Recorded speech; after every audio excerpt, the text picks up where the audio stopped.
भाजपा पर लगाते हैं। मैं कहता हूं सो कॉल्ड सेकुलर लीडर जो हैं ये भी सांप्रदायिकता को बढ़ावा देते हैं। आज ओवैसी साहब की स्वीकार्यता, लोकप्रियता जो बढ़ रही है वो भाजपा की वजह से नहीं बढ़ रही है, वो इन सेकुलर पार्टियों की वजह से बढ़ रही है।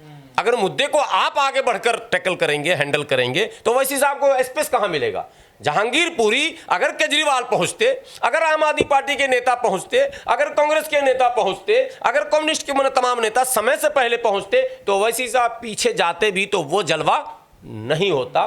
लेकिन ओवैसी साहब ने पहल किया और जाने से पहले लगातार ओवैसी साहब ने बयान देने का सिलसिला शुरू किया। ये आपने देखा होगा, लगातार बोलते रहे और पहुंच गए बोलते बोलते।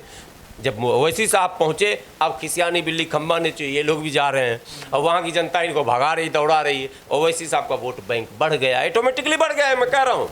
ठीक है, फायदा भाजपा और ओवैसी साहब को मिला। तो सांप्रदायिकता को किसने बढ़ाया? इन सेकुलर पार्टियों ने बढ़ाया। उत्तर प्रदेश में जो कुछ भी हो रहा है वहाँ सांप्रदायिकता अगर जड़ें उसकी मजबूत हो रही हैं तो इन सेकुलर पार्टियों की पूरी जिम्मेदारी है। और उसमें नंबर 1 में समाजवादी पार्टी है, नंबर 2 में कांग्रेस का नाम या किसी और का नाम आएगा।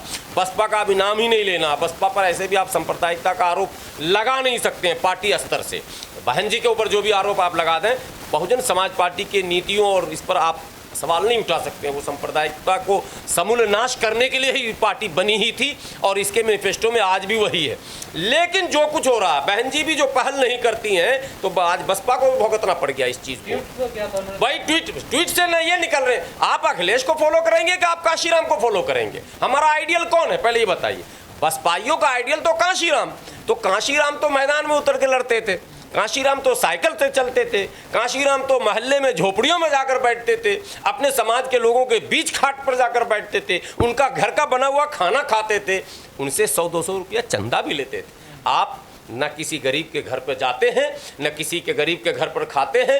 आपके घर धन्ना सेठ आते हैं और धन लेकर पहुंचाते हैं। काशीराम 1 रुपये से पार्टी को बढ़ाए थे और आप करोड़ों लेकर भी पार्टी बढ़ा इसलिए नहीं पाए कि समाज जो है इन चीज़ों को पसंद नहीं करता। समाज आज भी उसी को पसंद करता है। और मैं कह रहा हूँ, समाज से समाजवादी को भी कह रहा हूँ कि आप लाख कह लो मैं समाजवादी हूं, लेकिन आपको भी लोग रिजेक्ट करेंगे, इसलिए कि लोग ये चाहते हैं कि हमारा नेता हमारे दुख सुख में हमारे सामने हो, चाहे मेरा काम हो या नहीं हो, मेरा नेता मेरे सामने हो। सारे नेता फिरार और सिर्फ भाजपा और ओवैसी साहब को मैदान में इन लोगों ने छोड़ दिया।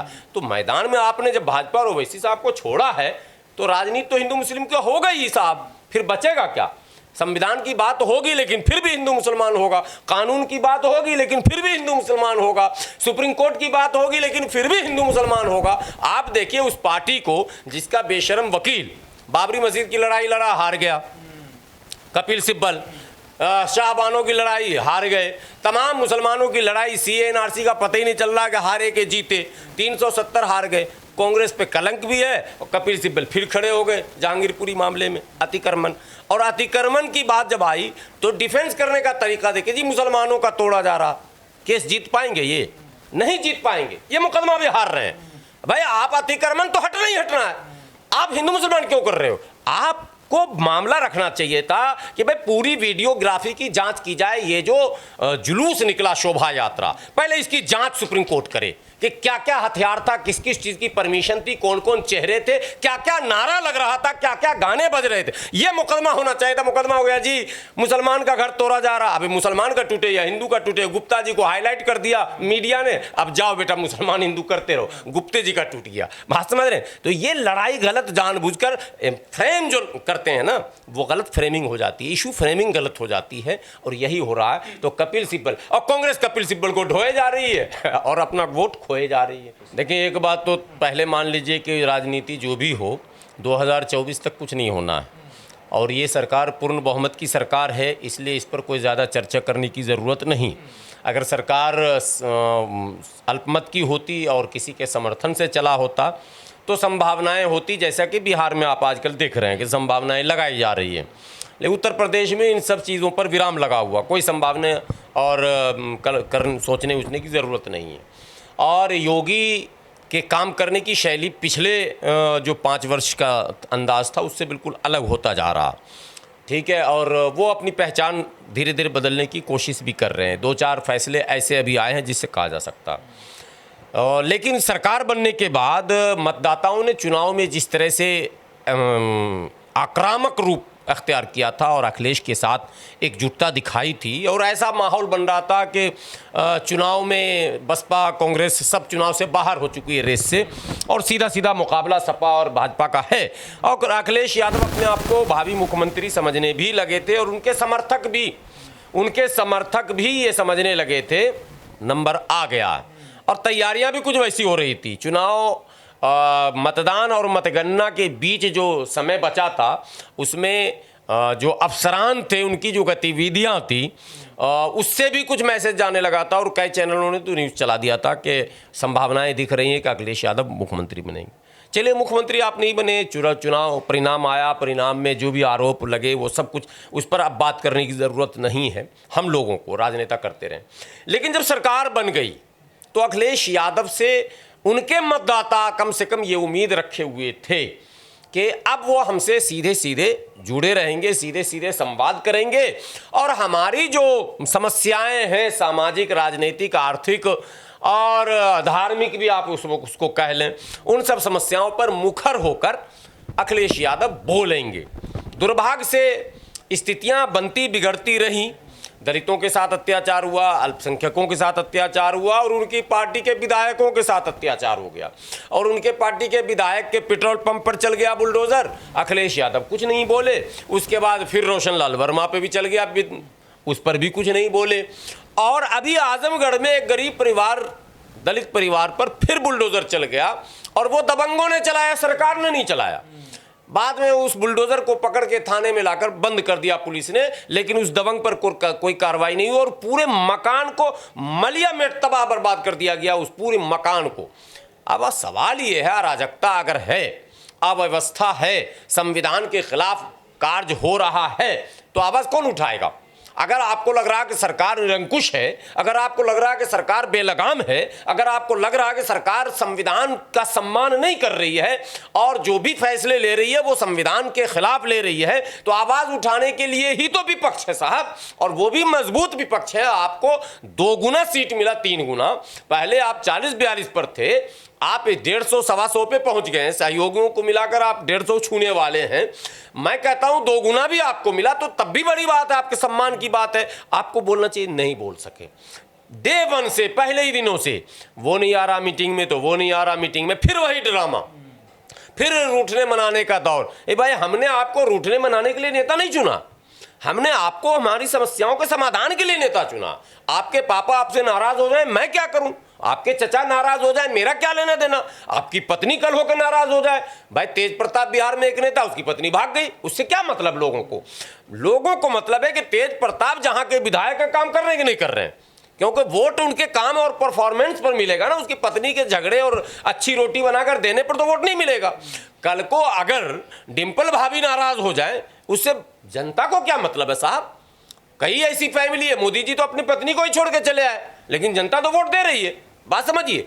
तो ये मुद्दा नहीं है, मुद्दा यह है कि आप उनके घर में कुछ डिस्प्यूट हो या परिवार में डिस्प्यूट हो या पार्टी, आपकी भूमिका क्या आप विपक्ष का जो जिम्मेदारी विपक्ष की है वो आप निभा रहे हैं। मैं समझता हूँ अखिलेश यादव ने मौन धारण किया और ये नया फैशन जो ट्वीट वाला है, ये कांग्रेस इस फैशन को बढ़ाई थी। अरे ट्विटर से क्या होता है, आप ट्वीट करते हैं और वो कोई चैनल वाला उस ट्वीट को चेक करता है और उसी पर एक स्टोरी तैयार कर देता, आज फला ने ये ट्वीट किया। जनता को ट्वीट फीट से नहीं लेना देना। वृंदा कारात ट्वीट नहीं की, जहांगीरपुरी मौके पर गई, ओवैसी साहब ट्वीट नहीं किए, बोलते रहे, लड़ते भिड़ते पहुंचे। देखिए, अब ये दूसरा पक्ष मत पूछने लगेगा कि उनके जाने से क्या हुआ, उनके जाने से क्या हुआ। भाई, जनता ये चाहती है मुसीबत के घड़ी में हमारा नेता आए। मुसीबत तो थी जहांगीरपुरी में, वृंदा करात पहुंची मौके पर, ओवैसी साहब पहुंचे वहां और देखा देखी सब पहुंच गया। अरे आम आदमी पार्टी का वही विधायक था मौजूद, उसी समय अगर पहुंच गया होता 10 मिनट के अंदर और हाथ जोड़ लेता लोगों से, तो पुलिस की भी जरूरत कम हो जाती।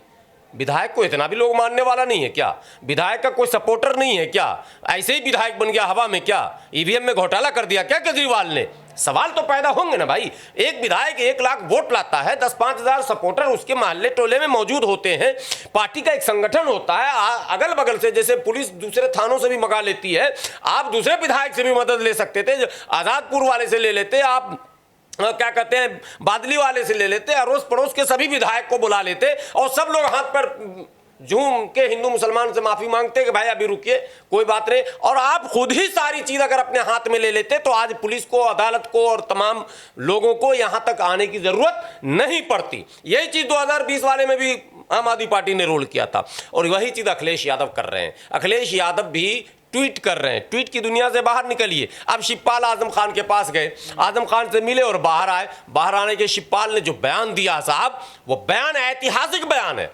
शिवपाल ने 2 बातें महत्वपूर्ण कही हैं। शिवपाल यादव ने कहा कि आजम खान को पार्टी सीरियसली नहीं ले रही है, आजम खान के ऊपर गलत मुकदमे दर्ज हैं। आजम खान के मामले पर अगर नेताजी धरने पर बैठते, ये शिवपाल यादव जी के शब्द हैं, अगर नेताजी धरने पर बैठते तो शायद मोदी जी नेताजी का इतना सम्मान करते हैं कि इस समस्या का समाधान हो गया होता। साफ हो गया कि यह मामला राजनीतिक है, आजम खान को राजनीति के कारण फंसाया गया, ये तो शिवपाल के इस बयान से साफ हो गया। और इस फंसाने में जितना योगी शामिल हैं उतना ही अखिलेश भी शामिल हैं, ये शिवपाल के इस बयान से पता चलता है। हम लोग नहीं आरोप लगा रहे हैं, लेकिन खुद उनके चचा लगा रहे हैं आरोप, और चचा ने तो भतीजे को तो घेरा ही घेरा, अपने भाई को भी घेर लिया। मुलायम सिंह यादव भी अब क्लीन नहीं रहे, साफ कह दिया ना कि अगर नेताजी चाहते, इसका मतलब नेताजी नहीं चाहते हैं आजम निकले बाहर। यदि अखिलेश चाहते, एक धरना प्रदर्शन आप बताओ समाजवादी पार्टी के बैनर तले आजम खान के समर्थन में कहीं किया गया हो, पिछले दिनों भी और चुनाव के बाद जब आपकी ताकत बढ़ गई तब भी आपने नहीं किया। और एक चीज आईने की तरह साफ है कि 95% मुसलमानों ने, 90% में तो कोई शक ही मत कीजिए, सपा को वोट दिया। वन साइड, आपको वन साइड वोट देने वाला मुसलमान आज न्याय की भीख मांग रहा है और आप घर में एसी में बैठकर आराम से ट्वीट कर रहे हैं। ये अब बर्दाश्त राजनीति में नहीं किया जा सकता है।